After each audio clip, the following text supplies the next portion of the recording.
Gary the Pirate's Long Way Home. Gary the Turtle was on a stroll, step, step, slew. Only today he wasn't just Gary. He was Gary the Pirate, wearing a striped shirt, a pirate hat and a tiny wooden sword. He was headed to Timmy the Toad's costume party, and he couldn't be late. Before he left, Gary's mum had said, "Be home before the giants come back from work. They don't always watch where they're stepping or driving." Gary promised he would. He was halfway across the warm, sunny road, not a car in sight. "Almost there," he said. "Cake, games and a pirate treasure hunt. Here I come." Whoosh, 2 big hands scooped him up. "Gotcha, little guy," boomed a voice. Gary blinked at the giant human. What are you doing?" The giant smiled. "I'm saving you."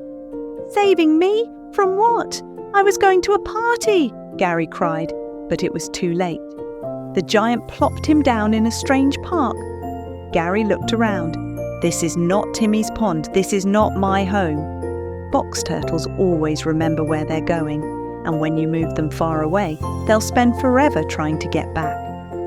Tip for readers: if you move a turtle, place it on the side of the road it was heading toward. Along hopped Benny the Bunny, munching a carrot. He stopped and stared. "Whoa, what's with the hat and sword?" "I'm Gary the Pirate," Gary grinned. "Lost, are ya?" Benny asked. "I was going to Timmy the Toad's costume party," Gary sighed. "Now I'm far from home." "Follow the smell of carrots to the fields," Benny grinned. "And from there, who knows, maybe you'll find your way back." Then, poof! Benny bounced off in a hurry, so Gary went, step, step, sloo. "Ahoy there, matey," called a bright red bird. It was Charlie the Cardinal flapping his wings. "Nice pirate get-up. What's your name?" "I'm Gary the Pirate," Gary said proudly. "I can help. I can see far, far ahead from up here." "Turn left," Charlie called. Gary turned left into a puddle full of dancing ducks dressed as clowns and superheroes. "Cool costume," quacked one duck. "I'm Gary the Pirate," Gary answered. "Not my party," he sighed. But then he laughed. Well, maybe just one dance. Gary wiggled his shell, waved his wooden sword, and spun in a slow pirate jig. The ducks quacked, clapped, and kicked their feet in the water. Everyone cheered. Finally, Gary waved goodbye. "Fun, but I've got to get moving." "Turn right," Charlie called. Gary turned right into a frog choir wearing silly hats, singing, "Ribbit, ribbit, rah, wibble, wobble, yah."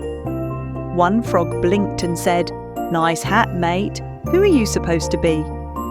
"I'm Gary the Pirate," Gary said. Gary chuckled so hard his shell shook. The silly frog song made him feel much better. "Thanks, friends. I needed that," he said, and continued on his way. Charlie fluttered beside him. "Climb that big hill," he said. "You'll see more from up there." Gary took a deep breath. Step, step, shh.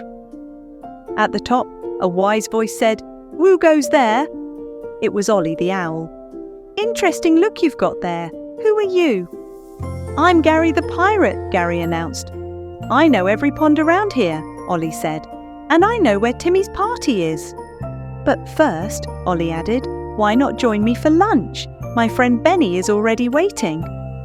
Gary perked up. "Benny, the bunny who disappeared?" "The very same," Ollie smiled. Down in a shady meadow, Benny was sitting with a picnic blanket full of carrots, lettuce, and clover cookies. "Hey, Pirate Gary," Benny laughed. "Gary the Pirate," Gary corrected with a grin. They laughed, munched, and told silly jokes until it was time to keep going. Ollie flew ahead, guiding Gary past the fields, the dancing ducks, and the frog choir, until there it was. Timmy's pond, decorated with balloons, streamers, and animals in all sorts of costumes. "Nice pirate outfit, Gary," Timmy said. "I'm Gary the Pirate," Gary replied proudly. Timmy and his friends cheered. Gary's mum waved from the snack table. Gary joined the treasure hunt, ate cake, and played pond games until it was time to head home. He made it back before the giants came from work. Box turtles always remember where they're going. So if you see one on the road, help it cross in the direction it's heading. Step, step, sloo, home.